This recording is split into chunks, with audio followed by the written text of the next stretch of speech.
اور غیر سرکاری پہلا مکمل نتیجہ جو اس وقت آپ دیکھ سکتے ہیں پی ایس 77 جام شورو 1 سے مراد علی شاہ جو کہ پاکستان پیپلز پارٹی پارلیمنٹیرین سے امیدوار ہیں 66,100 ووٹ لے کر کامیاب ہوئے ہیں۔ مراد علی شاہ وہ شخصیت ہیں جن کے بارے میں کچھ کہنے کی ضرورت نہیں ہے، وزیر اعلیٰ سندھ رہ چکے ہیں اور یقینی طور پر جتنے یہ ایکٹیو وزیر اعلیٰ رہے ہیں اس حساب سے یہ مشہور بھی ہیں اور جانے بھی جاتے ہیں۔ جام شورو 1 پی ایس 77 سے یہ کامیاب ہوئے ہیں اور یہ آپ دیکھ سکتے ہیں کہ 12 بج چکے ہیں، 12:03 ہو چکے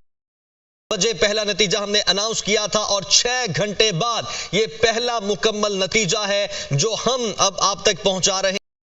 Ali Shah Pakistan Peoples party parliamentarian سے جو کہ کامیاب ہوئے ہیں 66,100 ووٹ لے کر۔ جی ہاں، اپنی سیٹ پکی کر لی ہے مراد علی شاہ نے، کیونکہ یہ سابق وزیر اعلیٰ سندھ رہ چکے ہیں اور انہوں نے یہی کہا تھا جاتے جاتے کہ ہم صرف 3 ماہ کی چھٹی پر جا رہے ہیں، واپس آئیں گے، تو اب یہ